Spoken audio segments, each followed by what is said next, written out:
మా latest videos కోసం మా ఈ తెలుగు న్యూస్ ఛానల్ సబ్స్క్రైబ్ చేసి గంట సింబల్ యాక్టివేట్ చేసుకోండి. ఆషాఢ మాసంలో ప్రాణం పోయినా ఈ 4 తప్పు పనులు చేయకూడదు. 7 తరాల వరకు దరిద్రం వదలదు. 100లో 99 మందికి ఈ తప్పుల గురించి తెలియక ఎన్నో ఇబ్బందులు పడుతూ ఉంటారు. ఎందుకంటే హిందూ పంచాంగం ప్రకారం సంవత్సరంలో వచ్చే 12 మాసాలలో ఆషాఢ మాసానికి ఒక ప్రత్యేకమైన మరియు అత్యంత విశిష్టమైన స్థానం ఉంది. ఆధ్యాత్మికంగా చూసుకున్నా, శాస్త్రీయంగా చూసుకున్నా ఈ నెలకుండే ప్రాముఖ్యత అంతా ఇంత కాదు. ఆషాఢ మాసం అనగానే మనకు ముందుగా గుర్తుకొచ్చేది భక్తి శ్రద్ధలతో జరుపుకునే పండుగలు, వ్రతాలు మరియు అమ్మవారి ఆరాధనలు. ముఖ్యంగా తెలంగాణ రాష్ట్రంలో అత్యంత వైభవంగా కన్నుల పండుగగా జరుపుకునే బోనాల పండుగ ఈ ఆషాఢ మాసంలోనే వస్తుంది. అమ్మవారికి బోనం సమర్పించి తమ ఇళ్లను చల్లగా చూడాలని కోరుకుంటారు. అలాగే జగన్నాథ రథయాత్ర, ప్రపంచ ప్రఖ్యాతిగాంచిన పూరీ జగన్నాథుని రథయాత్ర కూడా ఈ ఆషాఢ శుద్ధ విదియ నాడే ప్రారంభమవుతుంది. ఇక శ్రీ మహావిష్ణువు యోగ నిద్రకు ఉపక్రమించే తొలి ఏకాదశి లేదా శయన ఏకాదశి కూడా ఈ మాసంలోనే వస్తుంది. అప్పటి నుండి చాతుర్మాస్య వ్రతం ప్రారంభమవుతుంది. వ్యాస పూర్ణిమ లేదా గురు పూర్ణిమ లాంటి ఎన్నో పవిత్రమైన పండుగలు ఈ ఆషాఢ మాసంలోనే మనకు దర్శనమిస్తాయి. ఇంతటి పవిత్రమైన ఈ ఆషాఢ మాసంలో దేవతలందరూ పూజలందుకోవడానికి ఎంతో ఇష్టపడతారని పురాణాలు చెబుతున్నాయి. అయితే ఈ మాసంలో మనం చేసే కొన్ని పనుల వల్ల మనకు పుణ్యం రావడం మాట టుంచితే మహాపాపం చుట్టుకుంటుంది. ఈ ఆషాఢ మాసంలో ప్రాణం మీదకి వచ్చినా కూడా కొన్ని తప్పు పనులు అస్సలు చేయకూడదు. ఒకవేళ ఎవరైనా ఈ నియమాలను ఉల్లంఘించి ఈ తప్పు పనులు చేస్తే గనుక వారిని 7 తరాల వరకు దరిద్రం వదలదు. 100లో 99 మందికి ఈ విషయాలు సరిగ్గా తెలియక ఎన్నో ఇబ్బందులు పడుతూ ఉంటారు. ఆషాఢ మాసంలో చెయ్యకూడని పనులు చేస్తే మీరు ఎన్ని పూజలు చేసినా సరే ఆ పూజలకి రావలసిన కనీస ఫలితం కూడా రాదు. శ్రీ మహాలక్ష్మీదేవి అనుగ్రహం పూర్తిగా తగ్గిపోతుంది. మీ ఇంట్లోంచి లక్ష్మీదేవి శాశ్వతంగా వెళ్ళిపోతుంది. దీనివల్ల జీవితంలో లేనిపోని కష్టాలొస్తాయి.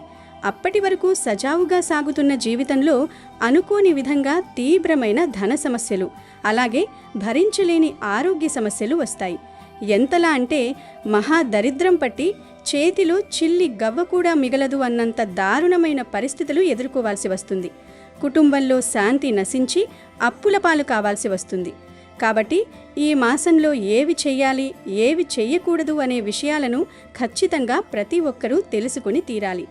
మరి ఇంతకీ ఆషాఢ మాసంలో ఏ పనులు అసలు చెయ్యకూడదో, ఎటువంటి నియమాలు పాటించాలో, ఏ తప్పులు చేస్తే దరిద్రం వస్తుందో ఈ వీడియోలో మనం వివరంగా తెలుసుకుందాం.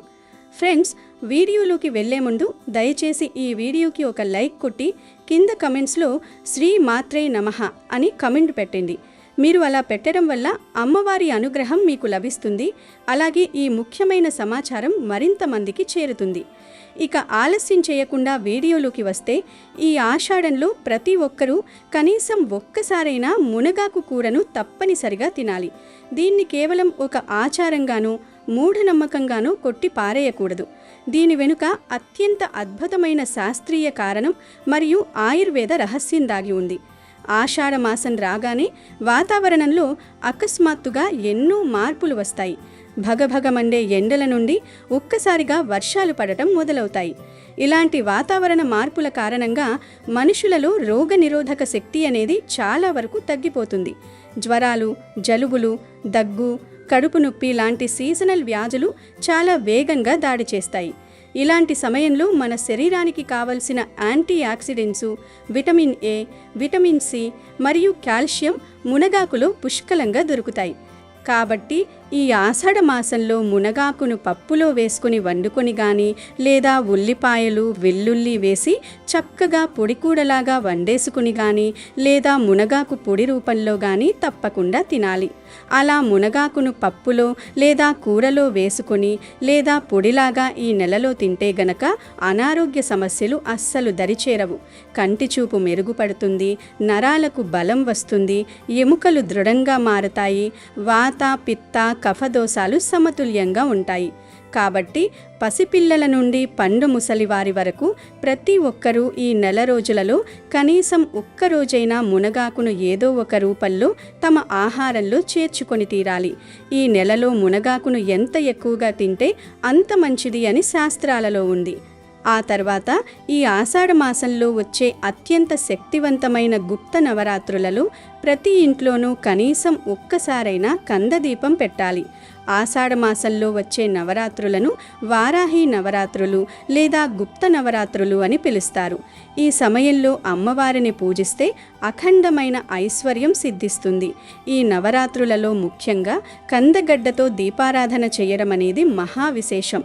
ముందుగా మార్కెట్ నుండి ఒక మంచి కందగడ్డను తీసుకువచ్చి దాన్ని శుభ్రంగా నీటితో కడిగి ఆరబెట్టాలి. ఆ తర్వాత దాని పైభాగాన్ని కొద్దిగా సమతలంగా కత్తిరించి మధ్యలో ఒక గుంటలాగా అంటే దీపం కుండలాగా చెక్కాలి. ఇలా తయారు చేసుకున్న కందగడ్డకు పసుపు రాసి 4 వైపులా కుంకుమ బొట్లు పెట్టాలి. ఆ తర్వాత ఆ గుంటలో ఆవు నెయ్యి కానీ లేదా నువ్వుల నూనె కానీ పోసి పత్తితో చేసిన ఎర్రటి కుంకుమ ఒత్తులు లేదా తామరతూడు ఒత్తులు 2 వేసి దీపారాధన చేయాలి.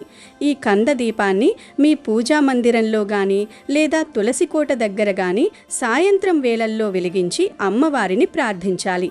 ఇలా ఈ ఆషాఢ మాసంలో గుప్త నవరాత్రుల సమయంలో కంద దీపాన్ని వెలిగించడం వల్ల ఇంట్లో ఉన్న ఎటువంటి దుష్టశక్తులైనా పారిపోతాయి.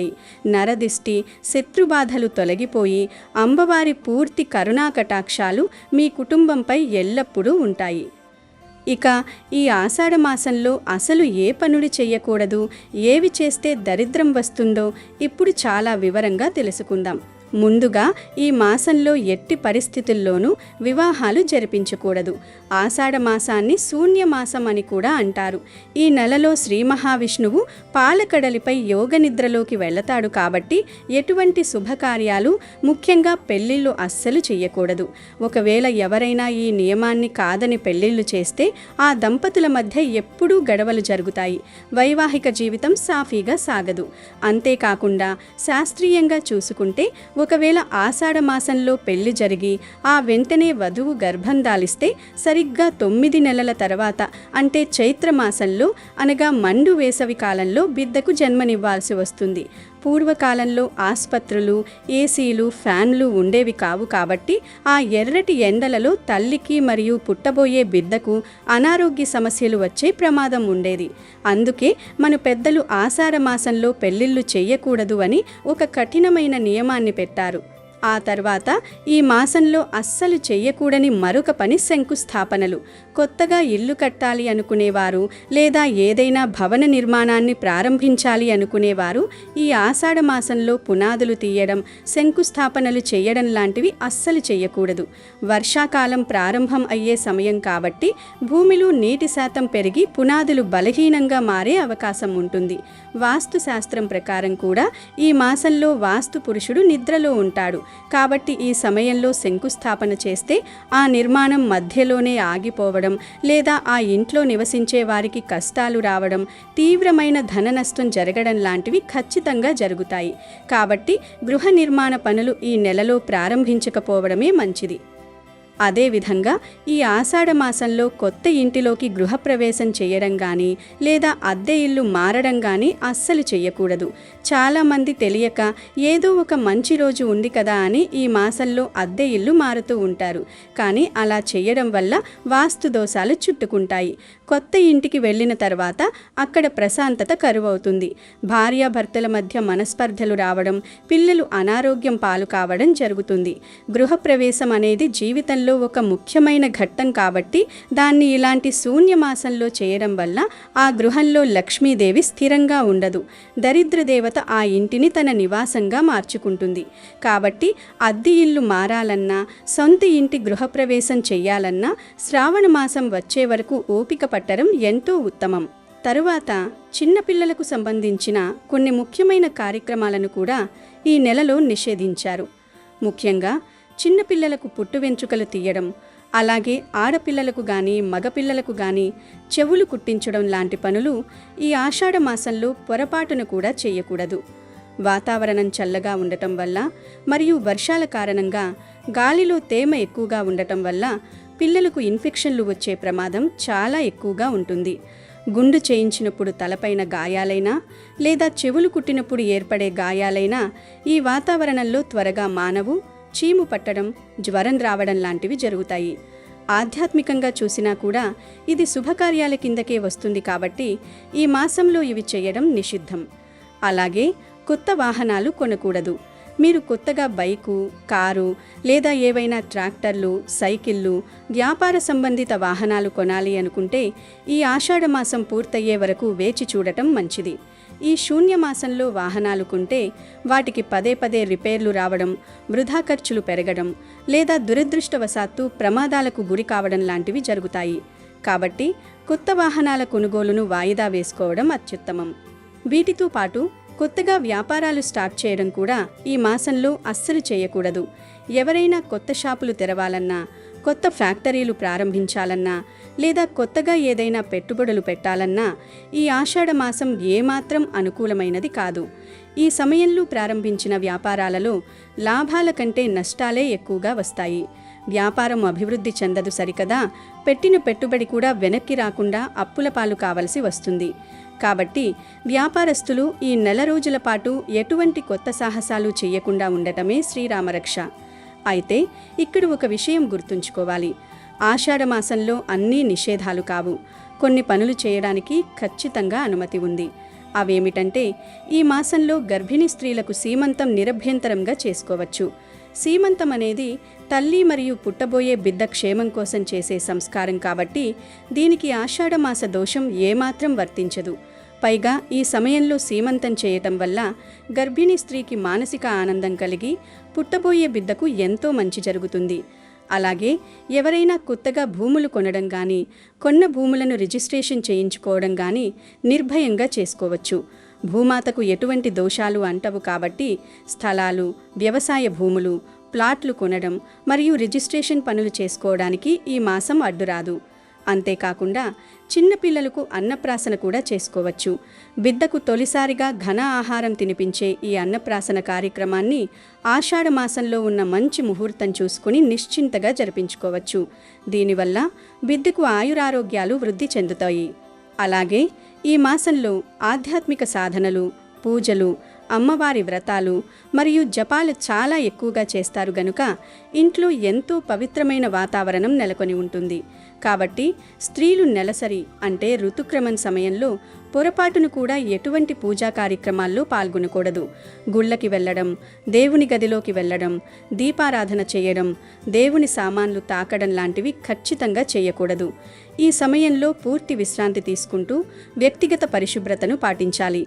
అపవిత్రంగా పూజలు చేస్తే దేవతల ఆగ్రహానికి గురి కావలసి వస్తుంది.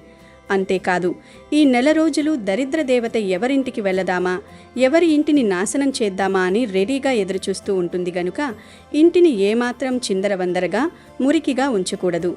బూజులు పట్టడం, బట్టలు ఎక్కడ పడితే అక్కడ పడేయడం, ఎంగిలి గిన్నెలు అలాగే సింక్లో వదిలేయడం లాంటివి చేస్తే దరిద్ర దేవత సంతోషంగా మీ ఇంట్లోకి అడుగు పెడుతుంది. కాబట్టి ఇంటిని ఈ నెల రోజుల పాటు చాలా క్లీన్గా ఉంచుకోవాలి. ఉదయం, సాయంత్రం ఇల్లు శుభ్రంగా ఊడ్చి వారానికి ఒక్కసారి కల్లుప్పు వేసిన నీటితో నేలను తుడిచి ఇంట్లో సాంబ్రాణి ధూపం వెయ్యాలి. ఎక్కడైతే పరిశుభ్రత ఉంటుందో అక్కడే లక్ష్మీదేవి కొలువై ఉంటుంది అన్న విషయాన్ని ప్రతి ఒక్కరూ గుర్తుంచుకోవాలి. అలాగే ఈ నెల రోజుల పాటు ఇంట్లో ఎవరూ తోటకూర తినకుండా ఉంటే చాలా మంచిది. వర్షాకాలం ప్రారంభం కావటం వల్ల ఆకుకూరల్లో, ముఖ్యంగా తోటకూరలో కంటికి కనిపించిన చిన్న చిన్న పురుగులు, బ్యాక్టీరియా ఎక్కువగా చేరే అవకాశం ఉంటుంది. ఇది జీర్ణ వ్యవస్థపై తీవ్ర ప్రభావం చూపుతుంది. కాబట్టి ఈ ఒక్క నెలపాటు తోటకూరను పక్కన పెట్టడం ఆరోగ్యానికి ఎంతో శ్రేయస్కరం. ఈ మాసంలో ఇంట్లో తెచ్చిపెట్టుకున్న పండ్లు అంటే ఫ్రూట్స్ అనేవి అస్సలు కుళ్ళిపోనివ్వకూడదు. పండ్లు దేవునికి నైవేద్యంగా పెట్టే పవిత్రమైన వస్తువులు. అవి కుళ్ళిపోవడం అంటే మీ ఇంట్లో ఉన్న సౌభాగ్యం కుళ్ళిపోవడం లాంటిది. ఇలా పండ్లు పాడైపోయి దుర్వాసన వస్తుంటే ఆ ఇంట్లో లక్ష్మీదేవి ఒక్క క్షణం కూడా నిలబడదు. కాబట్టి పండ్లు తాజాగా ఉన్నప్పుడే తినేయాలి. పారైపోకముందే జాగ్రత్త పడాలి. ఈ నెల రోజులు భార్యాభర్తలిద్దరూ తప్పనిసరిగా బ్రహ్మచర్యం పాటించాలి. అంటే శారీరకంగా దూరంగా ఉండాలి. పురాణాల ప్రకారం ఈ నియమం వెనుక కూడా ఒక ముఖ్యమైన కారణం ఉంది. ఒకవేళ ఈ ఆషాఢమాసంలో గర్భం దాలిస్తే శిశువుకు సరైన పోషణ అందదని, పుట్టబోయే బిడ్డ మండు వేసవిలో పుడతాడని మనవారు ఈ నియమాన్ని పెట్టారు. అందుకే ఆషాఢమాసం రాగానే అత్తా కోడళ్ళు ఒకే గడప కింద ఉండకూడదు అనే నియమం వచ్చింది. కొత్తగా పెళ్ళైన కోడల్ని పుట్టింటికి పంపించే ఆచారం మనకు ఇప్పటికీ ఉంది. దీని వెనుక ఉన్న ముఖ్య ఉద్దేశం భార్యాభర్తలు ఈ మాసంలో బ్రహ్మచర్యం పాటించాలని, ఇంకా ఈ మాసంలో అప్పులు చేయడం లేదా ఇతరులకు అప్పులు ఇవ్వడం లాంటివి చేయకూడదు. ఇంట్లో భార్యాభర్తలు అత్తా కోడళ్ళు గొడవ పడకుండా ప్రశాంతంగా ఉండాలి. అలాగే ఈ మాసంలో వర్షాలు పడతాయి కాబట్టి పేదవారికి, బ్రాహ్మణులకు గొడుగులు, చెప్పులు లాంటివి దానం చేయడం వల్ల ఎంతో పుణ్యం వస్తుంది. ఈ నియమాలన్నీ మన పూర్వీకులు ఎంతో ఆలోచించి మన ఆరోగ్యానికి, మన భవిష్యత్తుకు ఎటువంటి ఆటంకాలు రాకూడదని ఏర్పరిచినవి. వీటిని మూఢనమ్మకాలు అని కొట్టి పారేయకుండా పాటిస్తే మీ ఇల్లు ఎప్పుడూ సుఖ సంతోషాలతో, అష్టైశ్వర్యాలతో తులతూగుతుంది. దరిద్రం అనేది మీ ఇంటి ఛాయలకు కూడా రాదు. కాబట్టి ఈ ఆషాఢ మాసంలో ఈ తప్పులను పొరపాటును కూడా చెయ్యకండి. జాగ్రత్తగా ఉండండి. ఈ ఆషాఢ మాసంలో ఒక్కసారైనా కుక్క కనిపిస్తే ఇది పెట్టండి చాలు, మీ జీవితం మారిపోతుంది. మీకు ఉన్న కష్టాలు, కన్నీళ్లు పోతాయి. ఇక ఈ నెలంతా మీకు బాగుంటుంది. మీ దరిద్రమంతా కూడా పోతుంది. వద్దన్న ధనం వస్తూనే ఉంటుంది. విపరీతంగా ధనలాభం కలుగుతుంది. ఎవరైతే దరిద్ర బాధలు అనుభవిస్తూ ఉన్నారో, ఎప్పుడూ చేతిలో ధనం లేదని ఆర్థిక సమస్యలను అనుభవిస్తూ ఉంటారో వారందరూ కూడా ఈ పరిహారాన్ని చేయండి. నార్మల్గా అందరి ఇళ్ల దగ్గర వీధి కుక్కలు ఉంటాయి. కుక్కలు కాలభైరవుడి స్వరూపాలు. వీధి కుక్కలే ఒక రకంగా గ్రామాలలో, కాలనీలలో దొంగలు పడకుండా రక్షిస్తూ ఉంటాయి. అందుకే ఎవరైనా వీధుల్లో ఎవరైనా కొత్త వ్యక్తులు కనిపిస్తే చాలు వీధి కుక్కలు మొరుగుతూ ఉంటాయి. ఇటువంటి వీధి కుక్కలకు ఆషాఢ మాసంలో ఒక్కసారైనా సరే ఇది పెడితే చాలు, మీకు చాలా మంచి జరుగుతుంది. ఆషాఢమంతా కలిసి వస్తుందని, కష్టాలు లేకుండా ఉంటాయని శాస్త్ర పండితులు చెప్తూ ఉన్నారు. మరి ఆషాఢ మాసంలో కుక్కకు ఏం పెట్టాలి అనే విషయాన్ని ఇప్పుడు మనం ఈ వీడియోలో వివరంగా తెలుసుకుందాము. అయితే ఆషాఢ మాసంలో ఒక్కసారైనా కుక్కకు ఇది పెడితే చాలు, మీ జాతకం మారిపోతుంది. జాతకంలో ఉండే దోషాలు పోతాయి. ఆషాఢ మాసంలో మీ ఇంటి దగ్గరలో ఉండే వీధి కుక్కలకు అన్నంలో కొన్ని పాలు పోసి అన్నాన్ని ఆహారంగా పెట్టండి. ఆ అన్నాన్ని కుక్కలు తినే సమయంలో అక్కడ నిలుచుని మాకు ఉన్న జాతక దోషాలన్నీ పోవాలని చెప్పి నమస్కారం చేసుకోండి. మీ బాధలన్నీ పోవాలని సంకల్పం చెప్పుకోండి. అలా చెప్పుకోవటం వలన కుక్కలు మీ కష్టాలను లాగేసుకుంటాయి. ఇలా ఆషాఢ మాసంలో ఒక్కసారి చేస్తే చాలు, మీ జాతక దోషాలన్నీ కూడా పోతాయి. కుదిరిన వారు ఆషాఢంలో ప్రతిరోజు కుక్కలకు ఆహారం పెడితే చాలా మంచి ఫలితాలు వస్తాయి. కుక్కలు చాలా విశ్వాసం గల జీవులు. ఒక్కసారి మీరు కుక్కకు ఆహారం పెట్టారంటే ఇక తర్వాత ఆ కుక్క మిమ్మల్ని ఎక్కడ చూసినా తోక ఊపుకుంటూ మీ దగ్గరకు వచ్చేస్తుంది, మిమ్మల్ని రక్షిస్తుంది. కుక్కలు చాలా మంచివి కనుక ఆషాఢంలో ఒక్కసారైనా సరే ఇప్పుడు మనం చెప్పుకున్న విధంగా చేశారంటే నెలంతా మీకు కలిసి వస్తుంది. జాతక దోషాలన్నీ కూడా, కష్టాలన్నీ కూడా పోతాయి. మనుషులకు ఉండే తెలివి, విచక్షణ, విలువలు ఇంకా భావోద్వేగాలు జంతువులకు ఉండవని అంతా భావిస్తారు. కానీ కొన్ని జంతువులకు మనకంటే ఎక్కువ తెలివి ఉండటంతో పాటు మనకంటే ఎక్కువగా భావోద్వేగానికి లోనవ్వటం జరుగుతుంది. మనుషులు జంతువులకు మధ్య తేడా, అవి మాట్లాడలేవు, మనం మాట్లాడుతాం. అయితే జంతువులు కూడా మాట్లాడేందుకు, మనకు కూడా తెలియని విషయాలను తెలియజెప్పేందుకు ఎంతగానో ప్రయత్నిస్తాయి. ముఖ్యంగా కుక్కలు మనిషి జీవితంతో మమేకం అయి ఉంటాయి. మనిషి జీవితంలో కుక్కలకు చాలా ప్రాముఖ్యత ఉంటుంది. మనిషి జీవితానికి, కుక్కల జీవితానికి సారూప్యత ఎక్కువగా ఉంటుంది. మనుషులకు కనిపించని కొన్ని దృశ్యాలను కుక్కలు చూడగలవు అని శాస్త్రవేత్తలు సైతం అంటూ ఉన్నారు. కుక్కలను విశ్వాసమున్న జంతువులుగా గుర్తించటమే కాకుండా కుక్కలకు అతీంద్రియ శక్తులు ఉంటాయని శాస్త్రం చెప్తోంది. మనం చూడలేని నెగిటివ్ ఎనర్జీలను కూడా కుక్కలు చూస్తాయి. ఇక ఈ విషయాన్ని జ్యోతిష్య శాస్త్ర నిపుణులు కూడా బలంగా విశ్వసిస్తారు. కుక్కల విషయంలో గ్రీకుల కాలం నుండే రకరకాల విశ్వాసాలు ఉన్నాయి.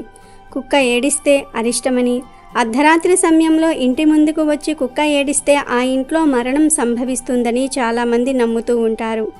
కుక్కలు మనిషిని వాసనను బట్టి పసిగడతాయి. వాసన బట్టి ఏం జరుగుతుందో చెప్పగలిగిన గుణం కుక్కలకు ఉంటుందని, ఎక్కడైనా సరే చావుకు దగ్గరగా ఒక మనిషి ఉంటే ఆ చుట్టుప్రక్కల గాలిలో వచ్చే రసాయనిక మార్పులను బట్టి కుక్కలు వాసన ద్వారా మరణాన్ని పసిగట్టి ఏడుస్తాయి. కుక్కల గురించి శకునాలు కూడా ప్రచారంలో ఉన్నాయి. నల్లని కుక్క మనకు ఎదురుగా వస్తే ధనలాభం కలుగుతుంది. వేరే ఊరు వెళ్తున్న వ్యక్తికి కుక్కలు నోటితో ఆహారాన్ని పట్టుకొని కనిపిస్తే ఆ వ్యక్తికి ధనప్రాప్తి కలుగుతుందని చెప్తూ ఉంటారు. కుక్క కుడి కన్నుతో మనల్ని చూస్తే కష్టమైన పనులు సులభంగా జరుగుతాయి. కుక్క ఎత్తైన ప్రదేశంలో కూర్చొని కుడి కాలుతో తలగొక్కుంటే కార్యసిద్ధి జరుగుతుంది. బయటకు వెళ్తున్న వ్యక్తికి మాంసం ముక్క నోటితో పట్టుకున్న కుక్క కనిపెడితే ఆ వ్యక్తికి కష్టం కలుగుతుందని అర్థం. ఆ వ్యక్తికి అరిష్టం జరుగుతుందని అర్థం. కుక్కకు ఆహారం పెట్టినప్పుడు అది తిని కాలి కుడివైపు గోక్కుంటే శుభం జరుగుతుంది. మనం బయటకు వెళ్తున్నప్పుడు కుక్క నీటిలో మునిగి శరీర భాగాలను విదిలించుకుంటూ ఉంటే ప్రయాణాల విషయంలో జాగ్రత్తగా ఉండాలని అర్థం. కుక్క మన చెప్పులు తీసుకువెళ్ళినా వేరే వారివి మన ఇంటికి తెచ్చినా మనకు మంచి జరగదని అర్థం. కుంటి కుక్క కనబడితే అనుకున్న పనులు జరగవు. కుక్కలు మన పాదాలను వాసన చూస్తే త్వరలోనే ప్రయాణాలు చేస్తామని అర్థం. బయటకు వెళ్తున్నప్పుడు మీ ముందుకు కుక్క వచ్చి మొరిగితే ధనప్రాప్తి కలుగుతుంది. వీడియో నచ్చితే లైక్ చేయండి, షేర్ చేయండి, బట్ సబ్స్క్రైబ్ చేసుకోవడం మర్చిపోవద్దు.